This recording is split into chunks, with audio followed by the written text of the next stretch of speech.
Welcome to Scoop One Owner. Happy Tuesday. Great day today. We're going to go through maybe the best player to come out of South Florida Express. At a young age, man, this is a special kid. We're going to talk a little bit about him. Playing for the senior South Florida Express team is going to be a freshman at Mandarin with Jamie French, who I still think is coming to Ohio State. A lot of good vibes there between him and this young kid we're going to talk about. And also, we're going to take your questions. There's some stuff going on with Florida State. The coaches are out scouring the country looking for talent. So we're going to talk a little bit about where they've been stopping at, who are they going to see, break down a little bit of the prospects film, and we're also going to take your questions as always. So we appreciate you guys kicking it with us each and every night. Thank you for being a part of the show. This will be a huge show tonight because you guys make it one. So thank you for everything that you guys do. If you guys enjoy having us answer your questions, send us in a super chat. It goes into our Pay It Forward fund. We've signed up a ton of new members that are military, first responders, those types of people into the program. It's been outstanding. So thank you for taking care of them. As always, we appreciate your generosity in helping out our nation's heroes. If you guys enjoy this content, please leave us a like. The likes are huge for growing this channel. Click subscribe. Again, the subscriptions are huge. Keep sending this out to your friends, your family, anybody that likes college football, Ohio State football, learning football. We kind of touch on all of those. So again, we have a lot of people that aren't Ohio State fans that have been starting to watch our show. So we appreciate all of you guys, as well as long as our diehard Buckeye fans who carry the mail for us each and every night. And also click the alert bell. You get an alert each and every time we go, usually 7 o'clock each night. With most of the Ohio sports teams being done right now, it is going to be 7 for the foreseeable future, and we'll let you know if we go earlier on certain days.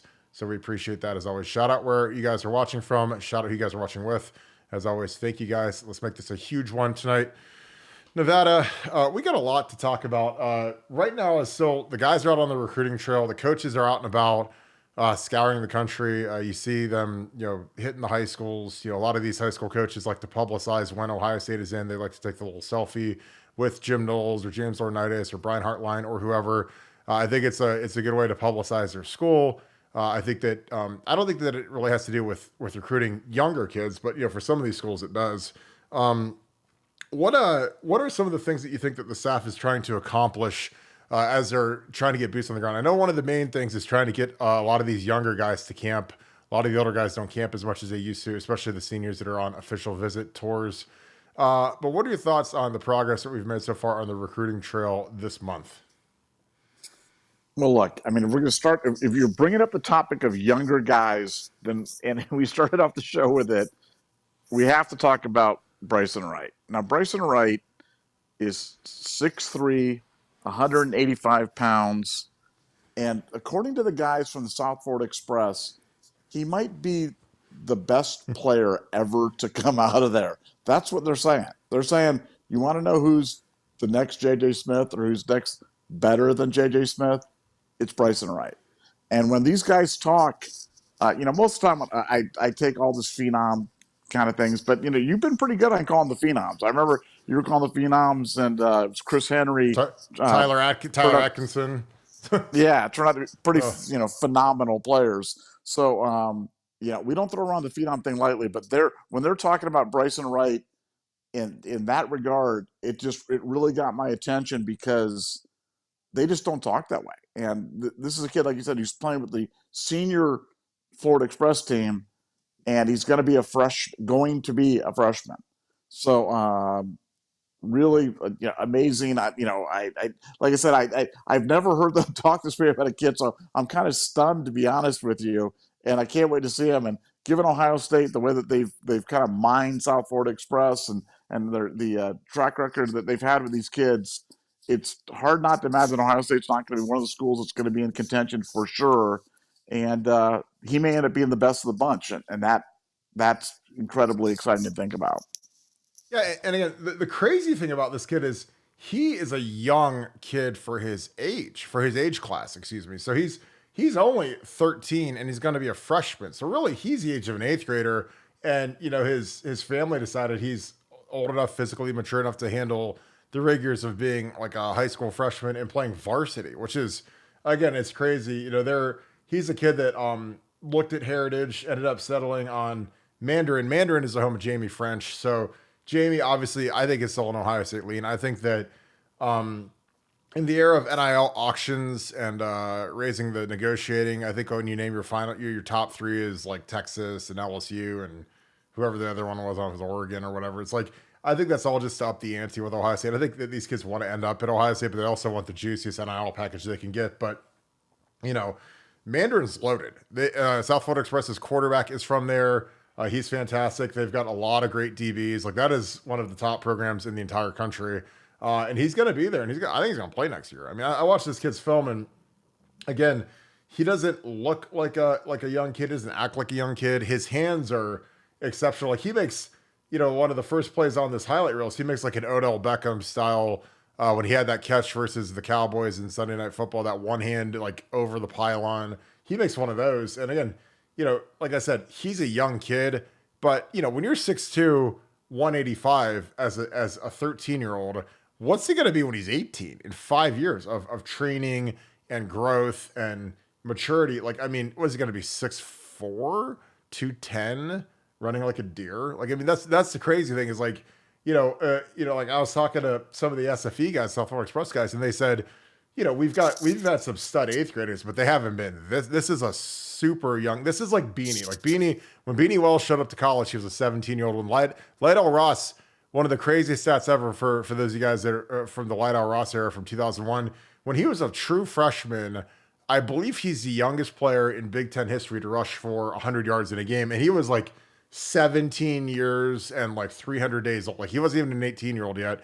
And he ran for 100 yards in college. And that's what like this kid's going to be. Like some of these kids, if they're physically mature enough, they can consider moving up to high school. Because most, again, I'm a realist. Like a lot of parents, especially like it's a big phenomenon like around Central Ohio and I'm sure around the country where a lot of parents want to hold their kids back because they're too small or to give them an advantage in athletics.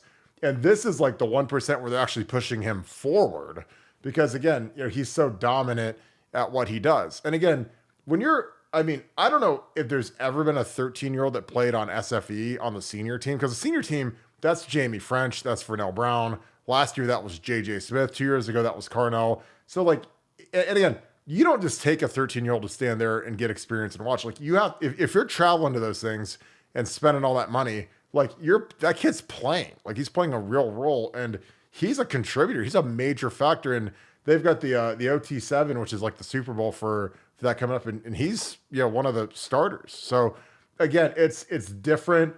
Again, I know that we don't generally go on recruiting very often, but when you have a Tyler Atkinson was a kid that we did a show on, God, it had to have been 2 years ago. Cause I remember we recorded it and I let it go. I was actually on vacation and I remember we recorded it, we put it up and it was like a 40,000 view episode. And he hadn't played a snap of varsity yet, but he came to Ohio State's camp as a freshman and shredded like the senior tackles. And he got offered immediately by Larry Johnson. He got offered immediately by Ryan Day, the whole crew. And that's what this kid's going to be. Because this kid right now is funny, with the people I talked to, I reached out to his father. He said, we've only got 2 offers right now. And I was like, well, who do you guys got so far? And he's like, well, we've got Florida and Miami. And I was like, well, if you have those two, in 2 months, they're going to have 80 offers. Like they'll have Bama and Georgia and because this is the kind of kid you got to go on. This kid will hit a couple camps. He'll go to a couple combines. He'll light up the stopwatches in the 40. He'll shred guys in the one-on-ones. And then all of a sudden you'll look up and you'll say, wow, this guy can go anywhere. Because again, when you're that young and that talented, like phenoms stand out. And again, I don't like throwing that around, but I mean, when I've said it, I've hit a bullseye on Chris Henry, who's, one of the top 5 guys in his class. Victor Atkinson's the top 5 guy in his class. This kid, for as young as he is, I mean, it's like I said, his upside and potential is crazy. So again, it's a different time of year right now because, we're doing a lot of recruiting and projecting who's going where. And, I think that the biggest thing for Ohio State is, you want to see this kid in camp. You want this kid to get up to camp, get your eyes on him. Again, the nice thing about it is that I'm sure Brian Hartline can watch this kid, especially with the glorious part of Florida high school football is the fact that, he's going to go and watch Jamie French practice, at Mandarin if he hasn't already.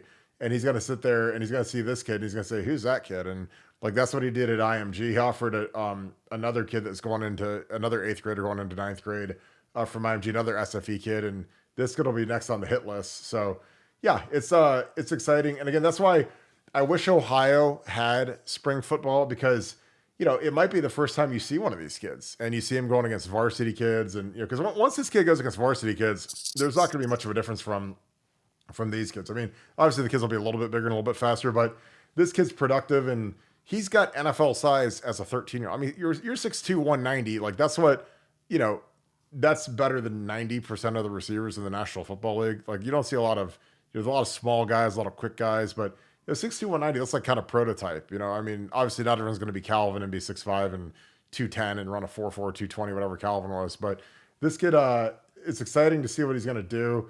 I'm really excited that he's with Jamie French, because I still feel like Jamie French is going to be a Buckeye.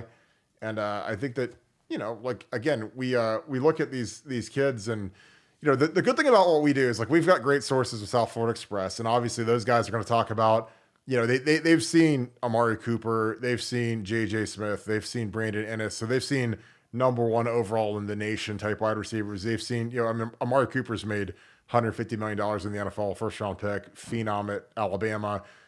So they're not like snowed over by a guy because they've never seen a talk. So that was something I always, when you talk to people, you talk to high school coaches, you talk to whatever, you always like, well, who else have you had? And a lot of times, this might be the only like great player that they've ever had, or the only Ohio State kid that they've ever had, because a lot of them are pretty rare to come through, but not SFE. They've got kids going to Florida and Georgia and Bama and Miami every year, Ohio State, obviously. So this will be exciting. This is a good one to watch. It'll be interesting to see if he gets up to camp, because again, the SFE tour will be rolling through Ohio State. They're going to be going to Penn State, going to Michigan. It's going to be something really exceptional, really exciting, and I'm excited to see who else from SFE gets offers, because there's a lot of really good kids coming up with Vernell and Jamie, so it's going to be really exciting to watch. Nevada, as recruiting has kind of evolved over the last few years. Like, are you surprised at how early we're going on kids? Because that's the thing that's it's something that's a major change, is that you got to go on kids like this, kids that are ninth graders, like, Tyler Atkinson, because this is a kid, if he comes to your camp and balls out, you might not see him again. You might see him one more time, but, once the kid gets the offer, I don't know how many times you want to go out in camp when you've already got the offer that you want. But what are your thoughts on kind of the advanced schedule of recruiting in modern college football? Well, I think just, this is basic psychology. This is primacy and recency.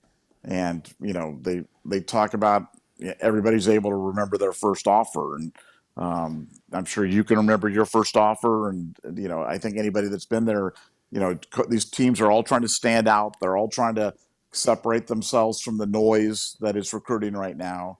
And one way is by going early. And, it's a really strong indication of your belief in a kid. I think, if you ask parents, once you get past the money, let's assume that the money's all equal. And you said, really, where do you want your kid to go? Most parents for most sports would say they want to go somewhere where my kids wanted the most. And one way to express that is by early interest, by an early offer, and getting them out there. Like you said, it's a way to ensure, or at least increase your chances that kid's going to come up and camp with you. It's a way to kind of establish early on, give them something to kind of compare these other schools to. And for Ohio State, they've been doing earlier. I remember I'd laugh when Pete Carroll was offering like, eighth grade quarterbacks or whatever it was. And I'm like, what is this guy doing? But I mean, look, that's the way it is. I mean, that is the way that it is with recruiting right now. And look, the kids are hip to the game too. They realize that an offer isn't necessarily an offer. That's not necessarily binding. It's a strong expression of interest. But if you're recruiting and you're recruiting, I mean, all of these college coaches that you're recruiting against are master psychologists. They're master salesmen. They're all looking for an edge. They're all trying to get the order, and they're all trying to look for an edge. And one powerful way to get an edge is early interest. And so, not surprised to see it. We won't see less of this in the future. We'll see more of it. But as you said, for our job here, is to try to separate the wheat from the chaff and not just be snowed by every time somebody talks about a phenom. But this kid really is a phenom. This is one. Yeah, on the Barton scale of 1 to phenom, this kid definitely rates a phenom and is worthy of potting about because. Like I said, I've never seen the South Florida Express guys as excited as they are about this kid, and that speaks volumes to me.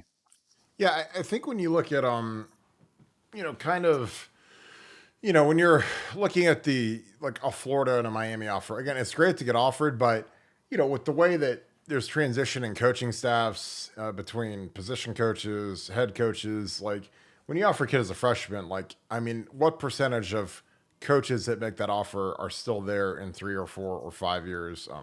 Obviously Florida is in a dire state right now where I would be stunned if their current coach is there in 4 years or even four months, even or 8 months or whatever. So it's gonna be really interesting to see how that all comes to be. I think that this is a kid. Again, he's got two now, but this is one where you can kind of see it's kind of like you can look off into the horizon. In 2 months, this kid will have an offer from every school in America. And once you get to the certain tier, once you get to that top tier, all the other ones kind of evaporate. You can say you have under 100 offers, but there's really only 15 schools a kid like this is going to consider. And it's going to be your Bamas, your Georgias, your Clemsons, Florida, Florida State, Miami, Ohio State, those types of schools. So I think it'll be fascinating. But the coaches have been making the rounds, which has been this is kind of what May is. May's an interesting month. So Justin Hill from Winton Woods got the treatment today where he's going to commit on July 3rd. This little cute graphic, but he's got the crew. He's got you see Tim Walton, you see Larry Johnson, you see James Lawrence, you see Jim Knowles. So for those of you that don't know, this is kind of the treatment that you give to a kid who's really close to his commitment. I'm sure he'll be on campus, obviously being from Dayton. This is a kid, obviously, we're heavy favorites to get. I mean, I think you'd almost rate that in ink that we're getting this kid. But you've got this is kind of the how do you show love? And again, for some of you guys that played NCAA 14 back in the day in Dynasty mode, it was like, okay, how are we going to allot our recruiting resources? Okay, we're going to send all these guys to one high school. We're going to send the head coach there. We're going to send, 4 of our assistants. Because again, these guys, they're not robots. They're not clones. So you have to kind of dictate, okay, how much love does this kid need? And they're like, well, we're really close to his signing day, so let's send the whole posse over there. Because, if it was different, you could have sent one at a time or just send, just send James there, just send LJ there or Tim Walton there. But, when you send 4 to one school, that means like, hey, we got to put the press on this kid and make sure that he's locked in. And the beautiful part is obviously when he's in Dayton, he's an hour away. You can just load the car up and go over there, and then you can go hit a bunch of other schools in the area, or drive separately and kind of scatter out because these guys, they all have to kind of cross-pollinate the schools in Ohio. And the thing is like with this job, like with recruiting, a lot of times you might be going to schools where there aren't any kids that you're recruiting, just to pop your head in, talk to the head coach, kind of say, hey, how's the area? You got any young guys coming, whatever. Cause that's part of the gig. I mean, it's not just going to see like Winton Woods and St. Ignatius and St. Ed's and St. Xavier and like the big time schools. Like, you got to go to like every school because in 5 years, you don't know what head coach is going to be where. And you don't know what guy has a 7th grader coming up through the ranks that you're going to need. And, you got to make sure he's not saying, well, you guys never came and saw me before I had this stud prospect. But Nevada, what do you make of these guys, sending this big of a posse to go see one kid? Because I think that this is one of the things I don't think people realize it has to happen. Like, even though the kid's from Dayton, I'm sure he probably grew up an Ohio State fan, probably dreams of an Ohio State fan. You still got to show the kind of love like this and eat up your resources for the day on a kid like this who's about to commit. But what are your thoughts on that? Well, I mean, let's break it down. Say your class is 20 kids, and say half of them are from Ohio. I mean, if that, say that's 10, and then half of them are offense and half of them are defense. You're talking about 5. So it's like, how many kids do you just really have the opportunity to do this with? Short of jumping into Ryan's private plane and flying down to see Caleb Downs or something like that. As you said, it's an hour away. It's a kid that's going to commit shortly. It's an in-state kid. It's a priority defensive recruit. It's a guy high up on your board. You know, the question isn't why would you do that or what. It's more why wouldn't you? You know what I mean? And I think for Ohio State, they're just they're dotting their I's and cross their T's and making sure they get this kid that they want. You don't want to miss them. You don't want to spare anything. And there's nothing more impressive than to have the entire defensive staff, come out there to your school and kind of go out there and put on the big dog and pony show. Yeah, that's like I said, that's the love. That's the type of love that kids are looking for. As a parent, that'd be incredibly impressive to me that Ohio State felt that way, because you want to know that your kid's cared about. You want to know that your kid's a priority. You want to know that your kid's going to get the attention, and that they can tell you about it. They can tell you stories, and they can whisper sweet nothings into your ear. But that's showing it. So don't tell me, show me. And that certainly showed it to a kid that they really want in the 2025 class, and I have every reason to believe they're getting them. Yeah, and these graphics are always kind of mildly hilarious because I think that the USC Trojan looks like they took the Michigan State Trojan like on an AI and they made them into Mount Rushmore. Nevada, grade this graphic. 'Cause this graphic is it's kind of hilarious because there's goats on it. There's a boombox. There's Mount Rushmore with USC, except they've got Michigan State's Trojan. But grade this graphic. Yeah, that's like a B minus graphic. I think there's just too much going on right there. That elephant. I'm not sure what that is, and that's Daffy Duck on the left, and then like you said, yeah, that's Sammy Sparty or whatever he is. They're stuck in between. That is not the Trojan. If you're gonna put the Trojan, at least put like a song girl or something like that, or you know what I'm saying. Or put like the Traveler, the horse, or whatever it is. But yeah, I'd go with the song girl in the white sweaters or something distinctly USC. But that elephant looks really really bad. I mean that elephant looks, I don't know. Looks kind of deranged. It's like one of those sick elephants. Like you go on the safari and there's that elephant that looks like he's like sick. And you're like, oh my God, that elephant looks really sick. And I think like the lions are going to be eating that thing pretty soon. He's going to wander around, wobbling. That's what that guy looks like right there. So, I don't know who did. Was that a Hayes Fawcett joint, or was that one of the C minus graphic people, or do we know? That was not a Hayes Fawcett joint. That was a Rivals joint. So that was. Oh God, that's so bad.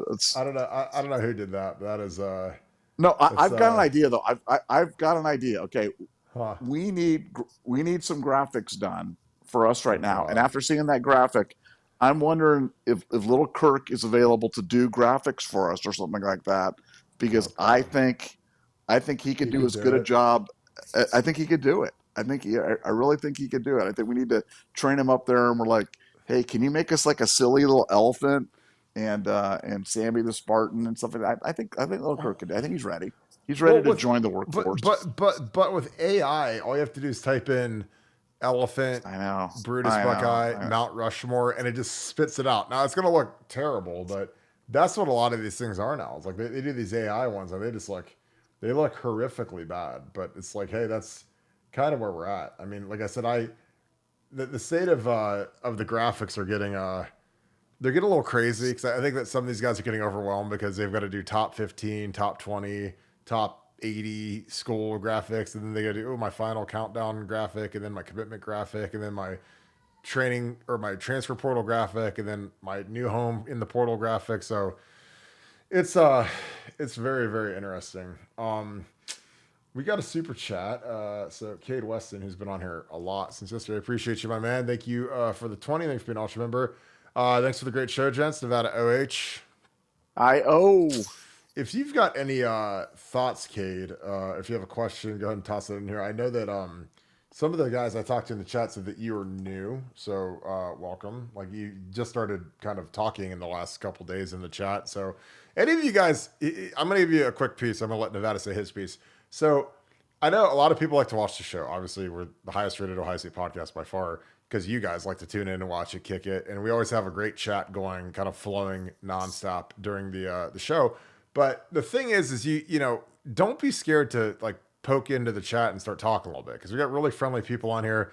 I know it can be intimidating a lot because there's like so many, I see the chat just flying, when people are really excited and typing in there, but like join into it. I mean, talk, ask questions, get to know some of the people in here. It's funny because like I talked to Devin and I talked to Shof and I talked to Akeem and all these guys offline, and they all have met some of their best buddies. Like it's crazy. We've got a 14-person group text that has like 500 texts a day in it because these guys love talking to each other. So you never know. I mean, I'm just putting it out there because a lot of friendly people in here, and I think that you'd enjoy getting to know some of them. But this is like definitely the definition of the more the merrier. But Nevada, your thoughts? Yeah, look, I mean, it's funny. The whole genesis of me being on these boards was 25. I don't even know how many years ago. I had joined a website just to get information on it, and I had a relative on the Wisconsin staff, and he had told me that they were working on a fake punt against Ohio State, and so I put that on the board. I put that on the board. Hey, watch out for and they sure enough they ran it, and people got all excited that there was information in it, and that's how the whole thing's born. So you never know. Like you said, I know you've met some of your best friends and business associates and people that you interact with and things like that off these boards. So you just never know. You never know who's going to be lurking on the boards or who's going to be it, or it could turn into something that you enjoy doing or people that you enjoy doing it with. So yeah, definitely the more the merrier, and the more engagement, the better for sure. Yeah, I totally agree. So yeah, if you have a question, toss it in there. We can make this an ultra chat too. If you guys are ultra members and you have a question, toss that on here. We'll get some of these fun. I want to break down a tackle, and we talked about him a little bit, but I got his film in my telestrator now, so we're going to break him down. And Jackson Lloyd is a kid who is soaring right now. Don't think we're going to get him to camp. I think we're going to get an official out of this kid. He's a kid from Carmel, Nevada. Obviously, you're very familiar with the area. But he's a moose, 6'7", 290. This kid is soaring. And again, I think that Chip Kelly was in the right place at the right time when he decided to go on this kid last year. UCLA was his first offer. So I think Ohio State has got a little bit of momentum there with the fact that Chip and Tim Drevno went on this kid before anybody else. Again, I know it's something that I say consistently, but it's something that it is true. These guys don't forget their first offers. And, when Chip, and it's not the school as much as the people. So when the people change, I don't think UCLA has the whole, well, hey, we offered you first. So it's like, well, Deshaun Foster's still there, but, the O-line coach and the offensive coordinator / head coach, Chip Kelly, are both gone. So I think that helps Ohio State. Our need at tackle helps Ohio State. I think that our prolificness, again, we had 4 tackles in 2 years get drafted with Thayer, Nick Petit, Dewan, and Paris. Obviously, Paris being the star of the show, being the 6th overall pick in the draft. So this is a kid that is ascending. And again, we need tackles. We've got a really good one in Carter Lowe. We're in on David Sanders Jr. Like if you could take 3 of them, it would be a godsend. But I think that you just got to go all out for David Sanders Jr. and this kid as well. Nevada, Carmel isn't great football, but your thoughts on Jackson Lloyd as I get his tape pulled up? Yeah, I've been talking to a lot of people about Ohio State about him, and they love him. It's tough for me always. I always question the level of competition, and that goes back to I remember watching Ezekiel Elliott play, and Ezekiel, if you remember, out of the Missouri, St. Louis area or whatever, and it didn't seem like it was the highest quality of football that he was playing against. No. He was just running against the little kids, just running around them and just stiff arming guys and picking them up and using them as battering rams, and other kids beating them over the head with a club and stuff. So this is kind of what this, but they love this kid. They think that he's the real deal. They think he's legit. They're like, don't look at the competition. Look at the movement skills. Look at the punch. Look at his arm position, his hand position, his leg drive, his finish. They're like, man, they love this kid. So this would be a big gift from an area that's not known for cranking football players. I can't remember the last player ever that Ohio State had interested in, let alone even major schools on the West Coast. Carmel is just not that place that you go, but they think he's the one, and so that certainly's got my attention. Yeah, I think again the size on tape obviously stands out. Obviously, he is 6'7". He's not 6'5", claiming to be 6'7". Um, but this is a kid. He'd be really interesting to see in a camp setting. Again, I talked at length. We watched a little bit of his tape before, but I love that he plays both ways. Again, he's a moose here. He's a big giant guy. He's on the field. It's like he's bigger than all these guys by far. But let me see. I think I got a question here. Uh, Cade Weston, I'm gonna take this because you did send us a super chat. Appreciate you, my man. I'll let the film roll while we're talking. Appreciate you 1 month of Ultra membership. That is awesome. I just want to say thanks. Appreciate you, my man. But food for thought. If we need content, Corey Moore to Texas.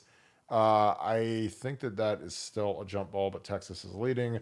Sonny Styles to start or split reps with CJ Hicks. I think they'll split reps. I think CJ is going to start initially.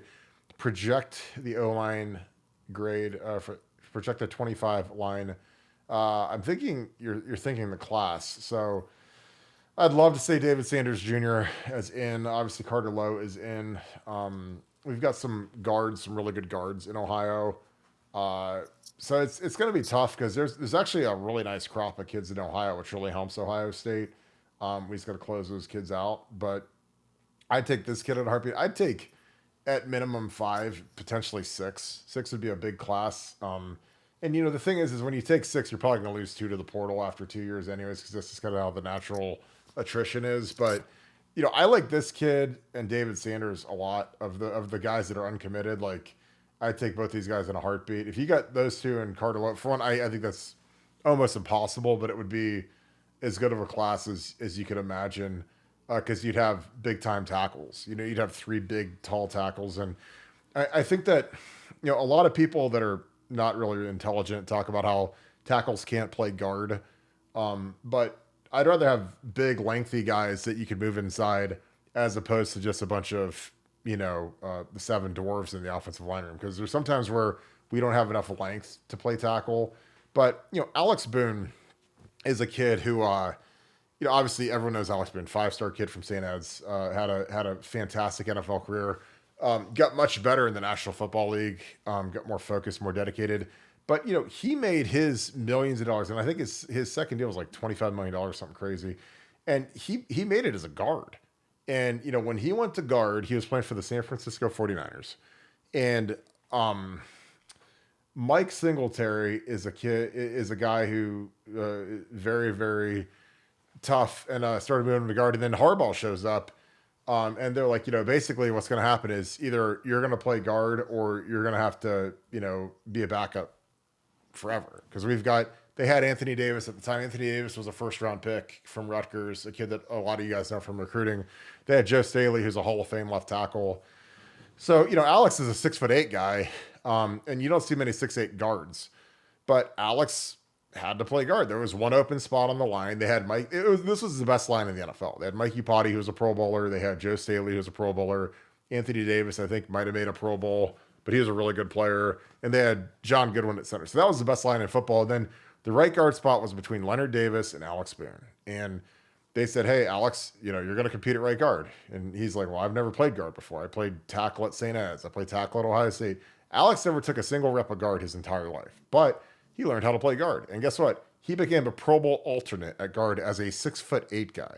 And again, and when he signed with the Vikings, and was in the league with the Cardinals after that, like he got a huge deal to play guard. And again, so I laugh when people say, well, you've got tackles playing guard. So it's like, well, Alex had the most tackle-ish body of all time, being a 6'8" guy, and he turned into a Pro Bowl alternate guard because he worked at it. I mean, if you work at it, you can figure out a way how to do things. And sometimes guys have to change positions to help the team, to contribute to the team.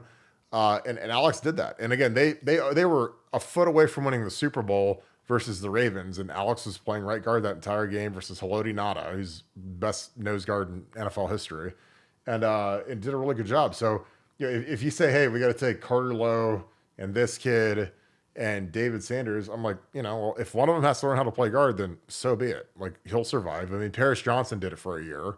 It worked out fantastic. I mean, he still went 6 overall in the draft as a left tackle, but I think sometimes like when you've got talented players and in the National Football League, when you've got, I mean, literally they had 2 first-round tackles in Joe Staley and Anthony Davis. And so Booney had to kick it and play guard, and he did a fantastic job of it. He was really good at it. Got a huge contract from the Vikings. And, so I like the longer guys, the taller guys, because it's a lot easier to have a tall guy kick into guard than a guard kick out to tackle, in my opinion, and just from living it. And Alex is a great example of that. So, Nevada, do you have any thoughts on the length and athleticism of offensive lines? Because again, as dumb as people are, and we have some really dumb people, especially in the media, like our 2021 line was like probably as good of a line as we've had since really 19. 19 was probably the best line we had because Wyatt was at his peak. Wyatt's had a lot of injuries. Wyatt Davis, Josh Myers is going to get a huge extension with the Packers when he re-ups. Thayer was really good at left tackle.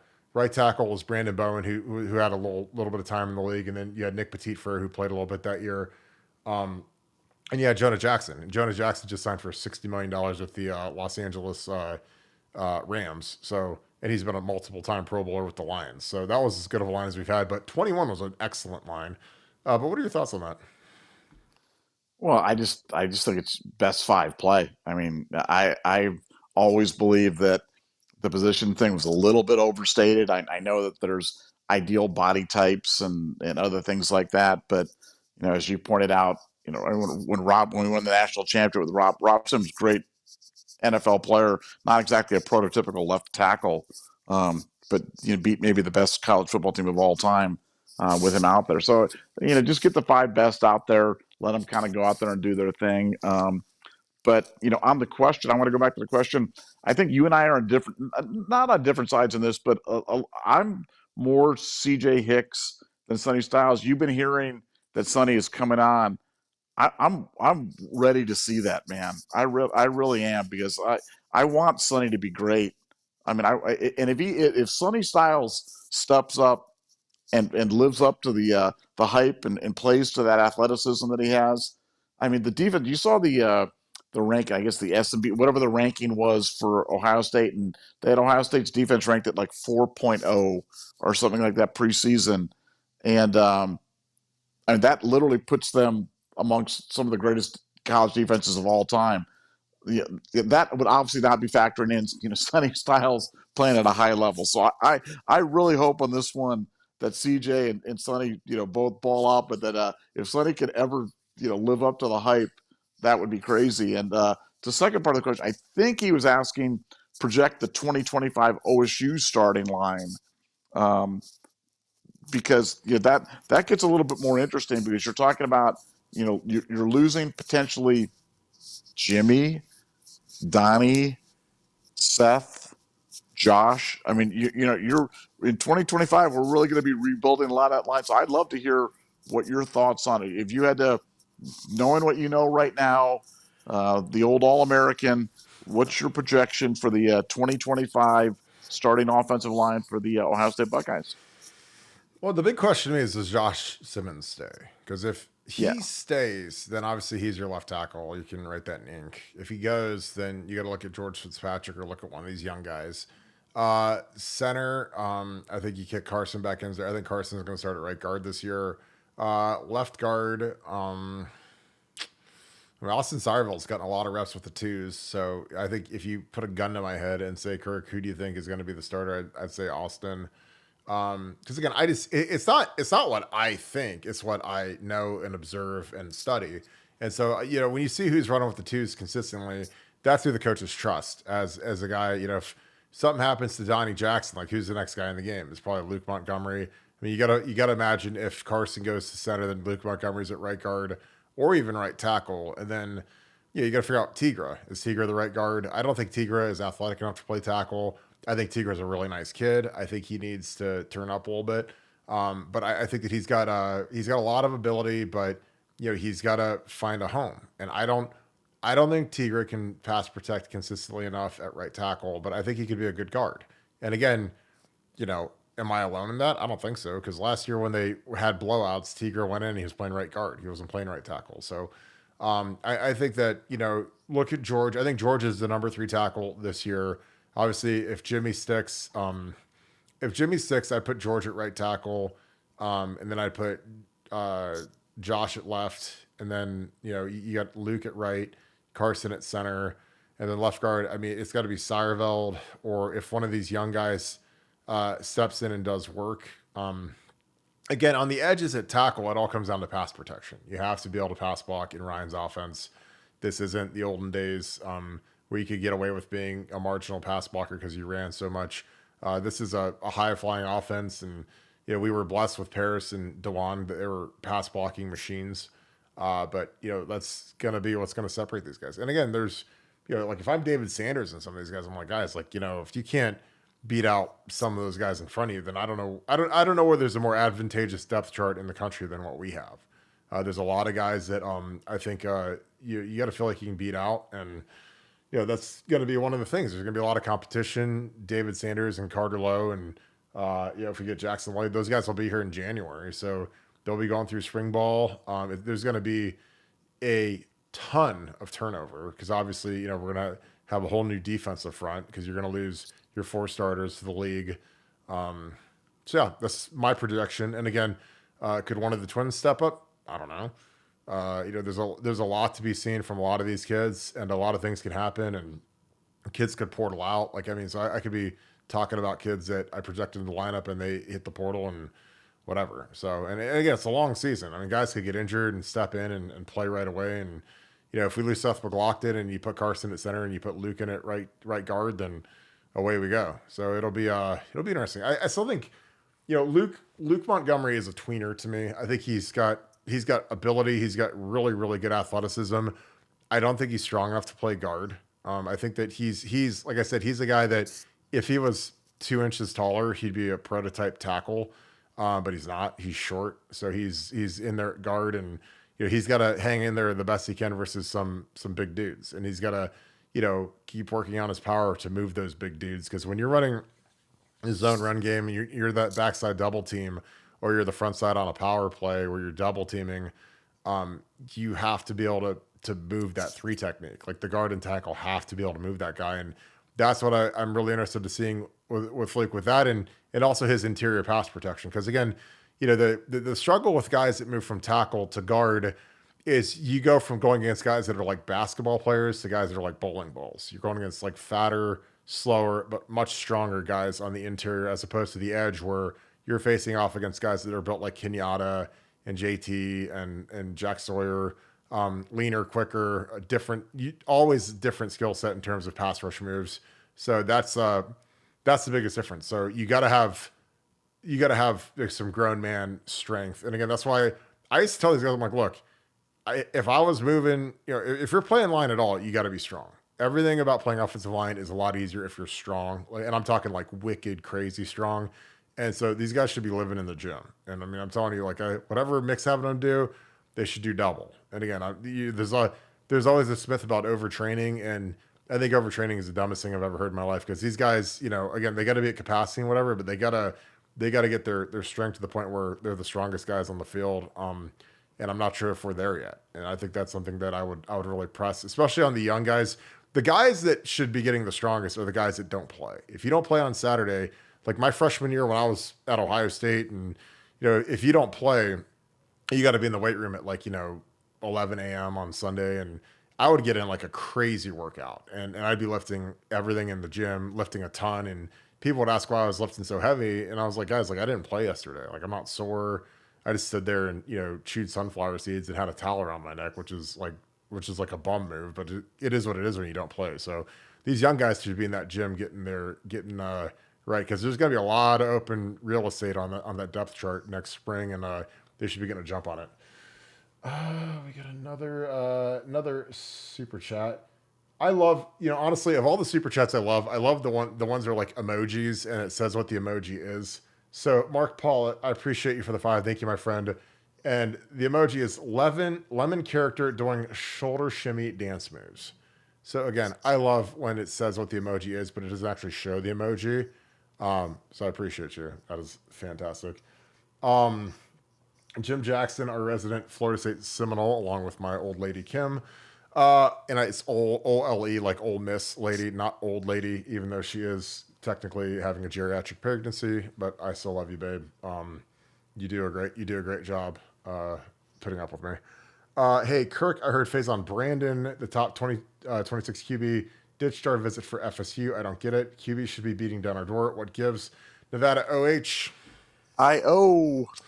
Yeah, that was mildly disappointing because he's a kid he's really good. I mean, he's the best player in the 26 class. He's like that Deshaun Watson type of kid where he's clearly the best player in the class. But I hope he gets up here. Obviously, we offered him. We're emptying the clip on him.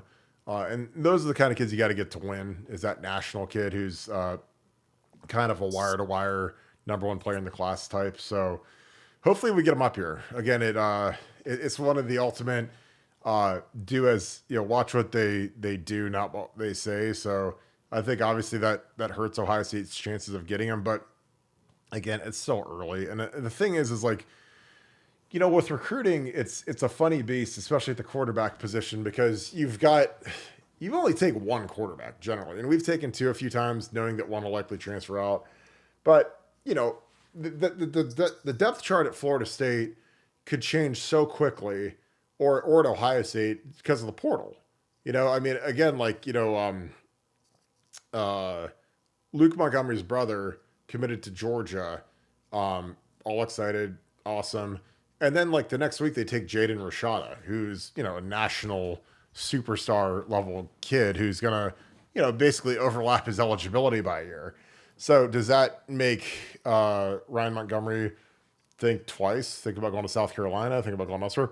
Maybe, maybe not. We lived through the Raiola thing where he went from us to Georgia to Nebraska, and that cost Colin McCord his spot at Nebraska. Like the quarterback recruiting thing is, you can almost do a whole podcast on like how hilarious it is, how, everyone's trying to jockey to find the best position for their kids, because the dads are right in the middle of it and the dads are kind of like agents. So I don't think it's over for Faison Brandon, but obviously it's not a great sign when he cancels our visit to go to Florida State. But hopefully we get him up here for a game. Again, he's a 26. I'm not as worried about him. Like the 25s are different, but we've seen, I don't know if any program in the world's seen more drama at quarterback than we've had with the from Tate to Fields to Ewers to all over the board. I mean, we've seen, Will Howard's here. McCord leaves us right before the bowl game. So, it's not like Ryan's had nothing but calm seas when he's been navigating the USS quarterback room. But this is a kid that I think he's a really, really good player. And he's the kind of kid that I think you need to win a national championship. But I think he's going to reschedule it. Shout out to Devin. Give me a little bit of love. He said that his ride canceled his visit. That's what sucks, is because if we were in the South, they would just send a private jet to go get the kid. But yeah, he's going to be, I think he's going to get up to Ohio State. Again, like if you're a quarterback and you don't go to Ohio State, I think you're crazy, because it's a money machine. Because, we put guys into the top of the draft, and, every single Sunday when CJ Stroud plays, people are going to be like, wow, he's the best quarterback in the NFL, other than Mahomes. And he's like a walking advertisement for what Ohio State can do for your life. Because you look at where CJ Stroud was 6 years ago versus now, and it's almost crazy to talk about it. Nevada, your thoughts on Faison Brandon, who is still going to come up and reschedule. But how good is this kid? I mean, he's real good. I mean, he's really, really good. But, look, they're all really good. You mentioned CJ Stroud. If people are intellectually honest, think about what your thoughts were when you heard that CJ Stroud was committing to Ohio State. And like CJ's from Rancho Cucamonga, like that's like home for, we had a baseball team, the Rancho Cucamonga Quakes for years. So like, we know Rancho Cucamonga, and I mean, he was, considered good, but did anything about him scream best player in the NFL? No. So, you never really know when you're talking about these kids that are all 4 and 5 stars on kind of on the edge. So yeah, look, I think it's never a good sign when a kid cancels his visit. It's going to go elsewhere. As you said, it's a long time till 2026. But while you open the door about quarterback recruiting, we have to discuss the NIL lawsuit and the guy suing Napier in Florida for the Yeah, what Jaden Rashada. Yeah, the kid Shane that just Rashad went to Georgia. Yep. for the $13.5 million or whatever it is they promised him. Now, you're close to NIL, you're close to the collectives, you're close to the kids. Does anything of this story make sense to you, or is it just seem like a really wacky story, or am I just out of touch? And if I am, just say, Nevada, you're just out of touch. This is kind of the world that we live in right now. But it seems like a wonky story to me. Well, I think, you know, given what I know, and I know a lot about NIL, I know a lot about the deals. I know the terms that some of these kids are paid, and you know, I've talked about a little bit. Like, 9.5 million that's a huge number for a kid who has never played a snap in college. And then, you know, when he flips it around and says that Florida said that he had a 4-year, $13.85 million NIL deal, that's also a huge number. Like, that's, you know, that'd be like if I said that I, you know, won $1 bajillion dollars on a scratch off ticket or something. Like, some people would probably be like, well, I don't know if that's really like a real number or not. So this was interesting because obviously, you know, he's got an attorney. They named the coach. They named the collective. They named the donor. You know, I don't know. I mean, it's interesting to me because my ripple effect question is does it, and again, I've got Faison Brandon playing just because his film is awesome, and I figured I'd throw that on in the background. My question is will this affect giving to NIL, for one? Because, you know, if people see this lawsuit, they don't understand it. Like, well, I don't want to give to some collective, then all of a sudden I get named in a lawsuit. You know, this coach is already in hot water at Florida, so he's probably not going to be there, and that's something that, you know, with Vernell Brown, whose dad and grandpa both played for the Florida Gators. That's something that's actually playing into it for Ohio State right now, is that as much as, you know, the dad and grandpa are legacies at Florida is an absolute dumpster fire right now. So, you know, the only thing that makes it more of a dumpster fire is that Cromani McLean decides to go there. That's like throwing like a big giant bomb on top of like a dumpster fire. So it's just like the perfect mix. He goes from Coach Prime to Florida. But I think that, you know, does it make sense? Yes. I mean, have collectives broken promises? Yes. Have collectives promised kids stuff and not delivered? Yes. And I mean, I could name names to collectives right now, but I'm not going to. But 250,000 a month, is that in the realm of possibility? Do you think 250,000 a month? I mean, you wouldn't pay that for Marvin Harrison. You know, he was the best player in college football. I mean, you wouldn't pay that. I mean, you might pay that for CJ Stroud if you're extremely desperate, but like, I don't think CJ made that. I mean, I think, you know, the thing about NIL is, you know, these guys in general, they get a certain amount of money from collectives. Like, I know like what Tyleek got. I know what a lot of these guys got to stay, you know, and they get good money. They ain't getting a 13 million. I mean, most of them aren't getting $1 million. Most of them aren't getting $500,000. So for a kid who's a fresh, and again, he's a nice player, but he's not like, you know, somebody, I mean, he's not, I'd take JJ Smith over this kid. You know, I know what JJ got paid, and it ain't no 13 million. I'd take, you know, this isn't like a stone cold lock, start as a freshman, Trevor Lawrence, Deshaun Watson type guy. This is a kid who, you know, he was a nice player at Arizona State and wasn't great. I mean, Ohio State could have had this kid. They turned him down.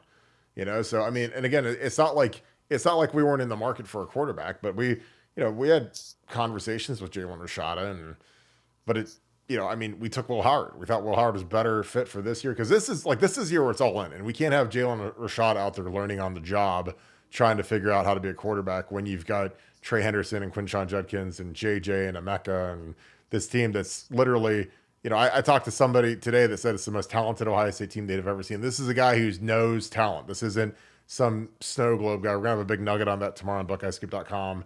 But it, you know, you can't have Jalen Rashada learning on the job with the talent base that we have for this year, because this is the year we're all in. So we went out and got Will Howard. I think we're going to run Will Howard to death this year, which is going to be great for us, and I think it's going to make our offense ridiculous. But the numbers to me, Nevada, just don't make sense. They just don't. You know, again, me and you, we're numbers guys. Like, I was a finance major when I got my MBA, and it's like, things have to make sense for me for it to work. And 13.5 million for a kid who's a good high school quarterback, but he wasn't a superstar. That seems crazy. Now, if you could get Caleb Williams to transfer you to school, yeah, sure. 13.5 million would be like if you could get after the Rose Bowl, if you could get CJ, Marvin, and Jackson Smith and Jigba to all come to Texas A&M or all come to your school, then that number would make sense. I'd say, okay, I get it now. You got a kid that just won the Rose Bowl, threw for 500 yards, whatever. You guys top two receivers, disperse it between the three of them, then we go. But like for this kid, I don't know where that number would have came from.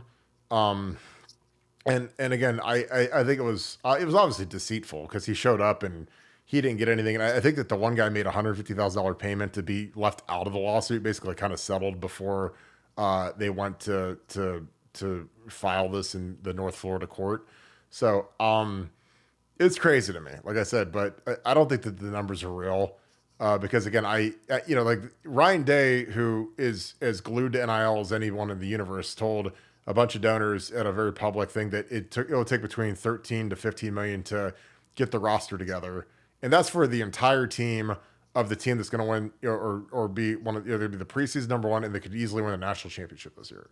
So the whole team is 13, 14 million. So to give just one freshman quarterback who's probably going to redshirt that much money seems insane, and it doesn't seem plausible. But again, that's, this guy obviously, this guy and his attorney obviously felt compelled enough to file a lawsuit about it. And well, if an attorney said it, then it's got to be true.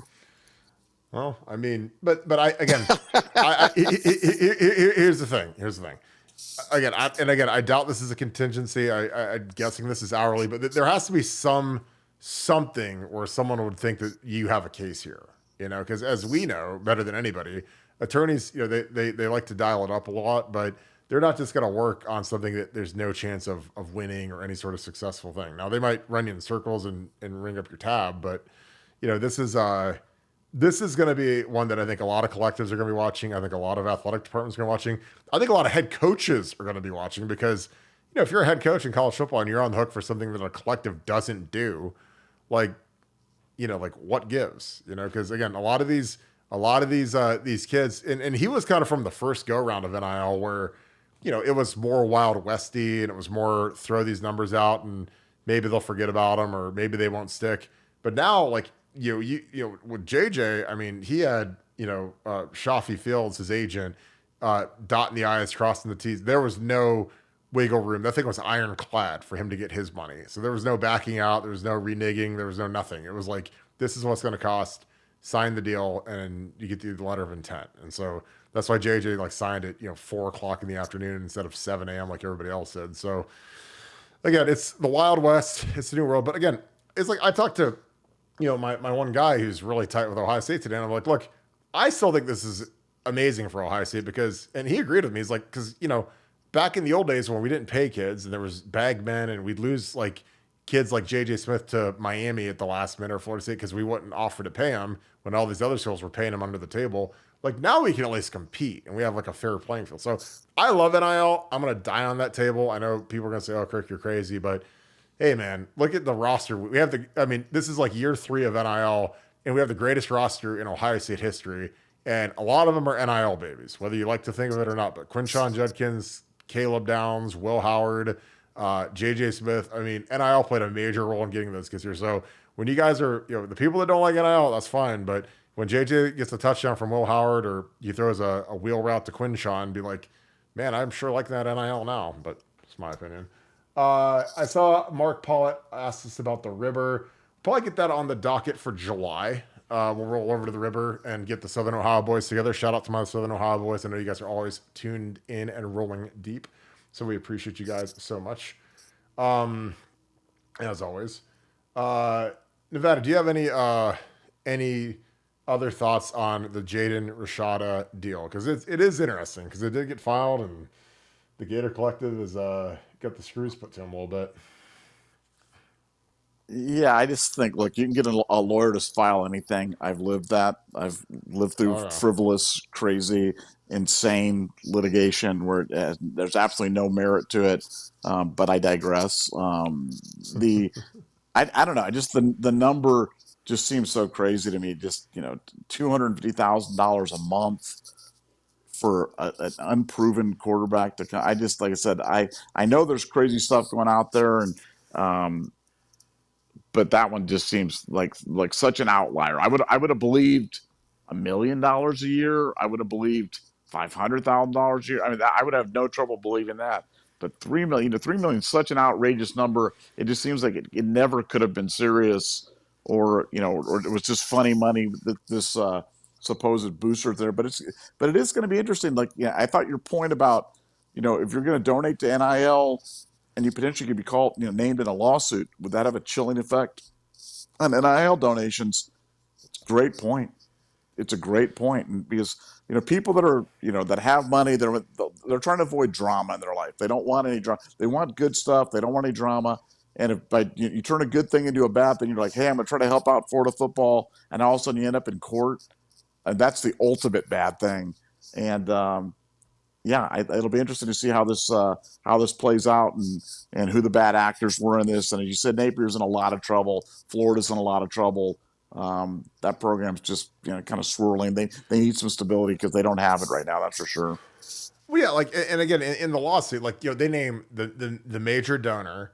They named his company, which was it was some auto, some auto mall or some So I mean, they named him, his company. So it's does that affect the brand? It could. I mean, if it was some car dealership and some guy said, hey, I'm going to give you $10 million, and then you don't do it, and then they got this automotive place on it, I don't think that helps. I think it's damaging. I think it's very damaging, especially if you're a Florida Gator fan and you're like, well, I'm not going to buy from that guy because he stiffed that kid, even if you don't know the facts. So that's the thing, is a lot of this stuff and a lot of litigation and lawsuits that are filed, they're made in some false reality where someone's like, oh, this is what happened. In reality, it's completely false. Again, like you said, we've lived it. And again, that's why, we're where we are.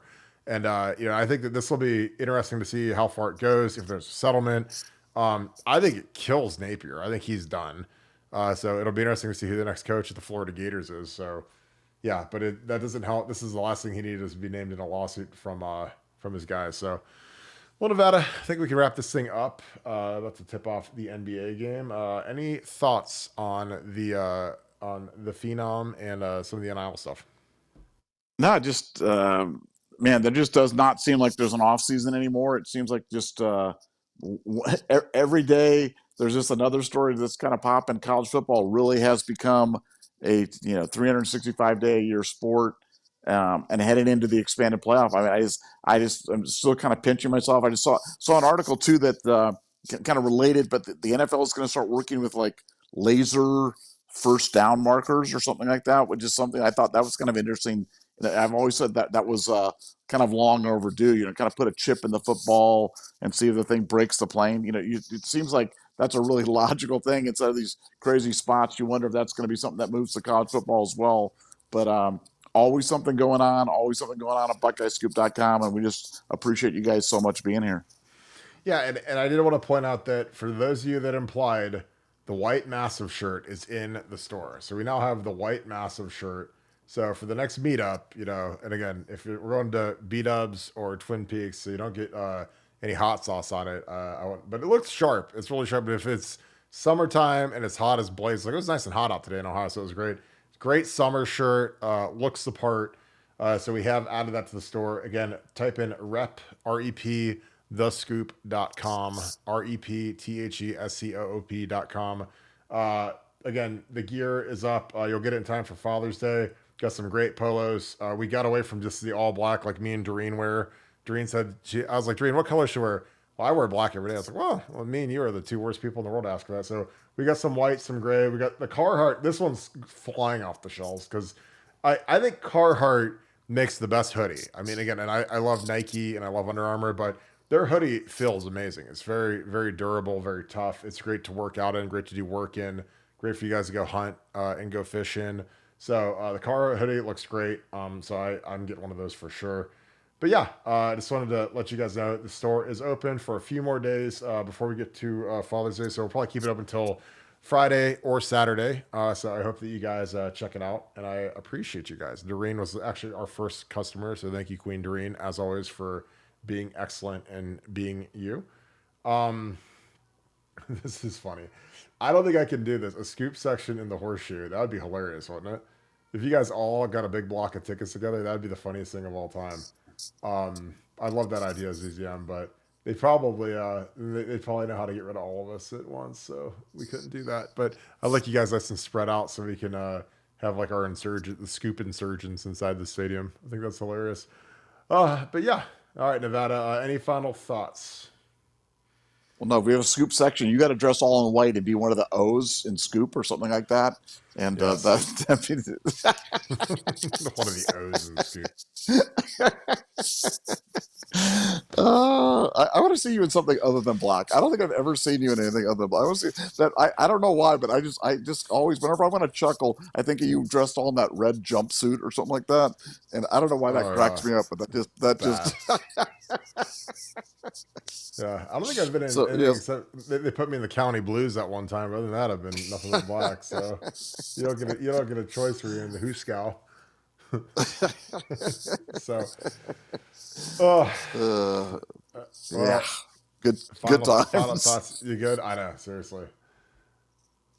Yes, time to wrap. We'll wrap this thing up. Appreciate you guys as always. Thank you guys for being a part of the show.